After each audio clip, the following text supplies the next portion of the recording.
विद्यार्थी मित्रों, आज हम पाठ 6 भरत पाठ में भाग 3 के बारे में पढ़ेंगे, जिसमें हम अभ्यास के बारे में पढ़ेंगे। तो इसमें देखो, अभ्यास में पहला प्रश्न है कि निम्नलिखित प्रश्नों के उत्तर दीजिए। तो इसमें पहला प्रश्न है कि इस एकांकी के आधार पर बालक सर्वदमन की विशेषताओं का वर्णन कीजिए। तो एकांकी के आधार पर बालक सर्वदमन की विशेषताओं के बारे में यहाँ पर बताना है। तो देखो, सर्वदमन सुंदर, स्वस्थ और आकर्षक बालक है। उसका मुख अग्नि के समान दमक रहा है। उसका साहसी और निर्भय स्वभाव देखकर आश्चर्य होता है। वह सिंह सावक के बच्चे के साथ खेलने में जरा भी डरता नहीं है। सावक की माँ सिंहनी का भी उसे डर नहीं लगता, उतना वह क्या था, साहसी था।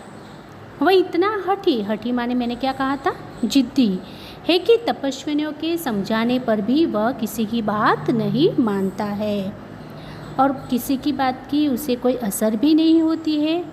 उसके हाथों में चक्रवर्तियों के सम्राट के लक्षण भी दिखाई देते हैं। उसे खिलौनों से स्वाभाविक लगाव है।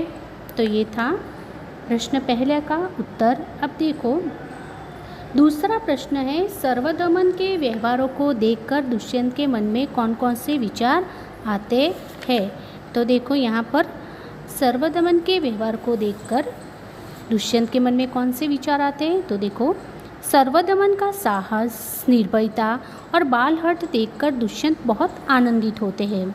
उनके मन में सर्वदमन के प्रति प्रेम उमड़ जाता है। सर्वदमन के मुख पर अग्नि जैसी दमक देखकर उन्हें आश्चर्य होता है। उन्हें लगता है कि ये निश्चय ही किसी तेजस्वी का वीर पुत्र है।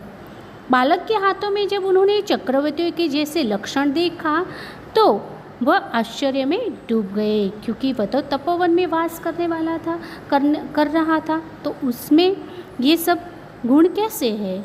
सर्वदमन के हाथ से सिंह के शावक को छुड़ाते समय बालक के हाथ को स्पर्श कर अत्यंत सुख का अनुभव करते हैं।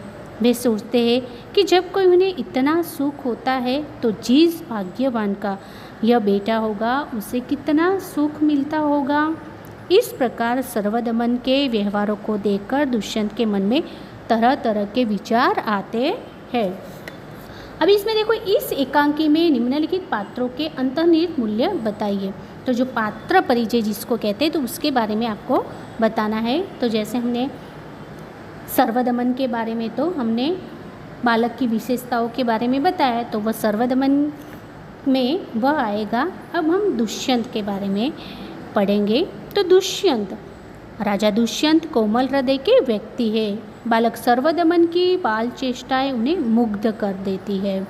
उसके प्रति राजा के मन में स्नेह उमड़ने लगता है। वे सोचते हैं कि यह उनका पुत्र होता तो कितना अच्छा होता। फिर ऐसी घटनाएं घटती है जिनसे सिद्ध हो जाता है कि बालक सर्वदमन ही उनका पुत्र है। तब दुष्यंत की आनंद की कोई सीमा नहीं रहती। उनका पितृहृदय वात्सल्य से भर जाता है। अब देखो, प्रश्न तीसरा है इसमें। इस परिच्छेद को ध्यान से पढ़िए और दिए गए प्रश्नों के उत्तर दीजिए।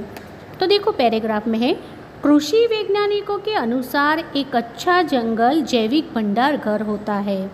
यह हजारों प्रजातियों के पौधों को उगाकर रखता है, जो बाद में चलकर बहुमूल्य हो जाते हैं। अगर हम जंगलों को एक सीमा से भी ज़्यादा छांटते हैं या ख़त्म करते हैं तो वे चीज़ें भी नष्ट हो जाती है जिनके हमें कभी भी बहुत ज़रूरत हो सकती है। वह एक संभवित पौधा, खाने की औषधियाँ वस्तु या कोई उपयोगी चीज़ बनाने में इस्तेमाल होने वाली कोई ज़रूरी वस्तु में से कुछ भी हो सकता है। तो अब देखो, इसके पैराग्राफ में से आपको प्रश्न के आंसर देना है। तो इसमें देखो, पहला प्रश्न है, एक अच्छा जंगल क्या कहलाता है। तो एक अच्छा जंगल जैविक भंडार घर कहलाता है। जंगल को ज़्यादा छांटने या ख़त्म करने से क्या नुकसान होता है। तो जंगल को ज़्यादा छांटने या ख़त्म करने से अत्यंत उपयोगी और ज़रूरत से के समय काम आने वाली बहुमूल्य वस्तुएं नष्ट हो जाती है। इस परिच्छेद को उचित शीर्षक दीजिए। तो उसका उचित शीर्षक क्या आएगा? जंगल की सुरक्षा या हमारा कर्तव्य। पर्यायवाची लिखिए। पर्यायवाची माने समानार्थी शब्द लिखिए जो दिए गए उसमें से।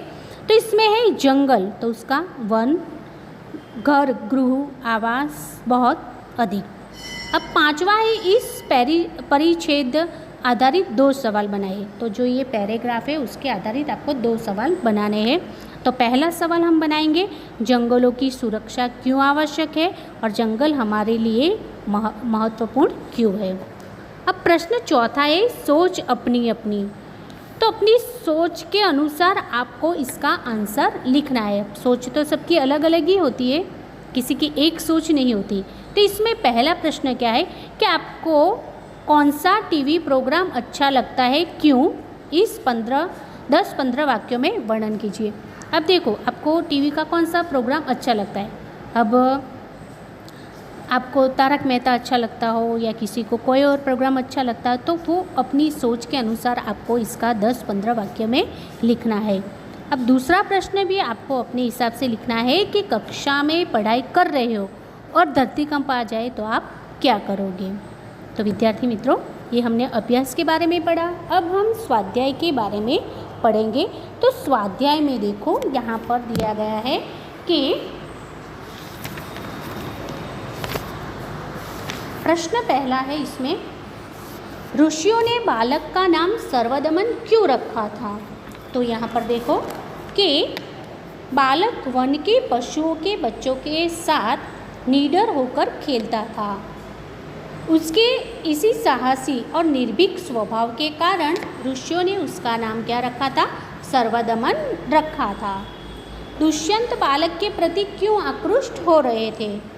तो बालक स्वस्थ, सुंदर, निर्भीक तथा हठीला था। उसकी इन्हीं विशेषताओं पर मुग्ध होकर दुष्यंत उसके प्रति आकृष्ट हो रहे थे। दुष्यंत ने पुरुवंशीय जीवन की कौन सी 2 रीतियाँ बताई थी।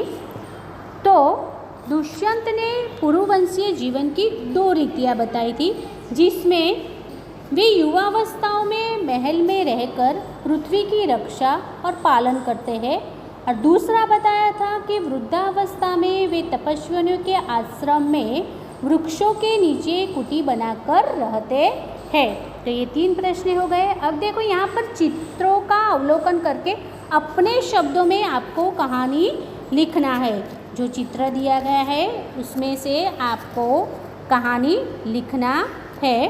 तो उसके बारे में मैं आपको बताऊं। लकड़हारा और देवदूत। एक लकड़हारा था। वह रोज़ जंगल में जाता, लकड़ियाँ काटता और उन्हें बाजार में बेच देता था।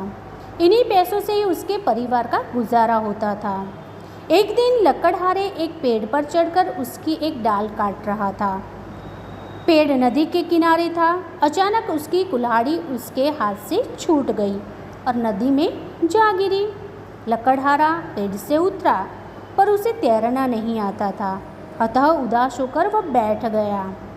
संयोग से एक देवदूत वहाँ से गुजरा। उसकी दृष्टि लकड़हारे पर पड़ी। उसने लकड़हारे से उसकी उदासी का कारण पूछा। लकड़हारे ने उसे नदी में अपनी कुल्हाड़ी गिराने की बात बताई।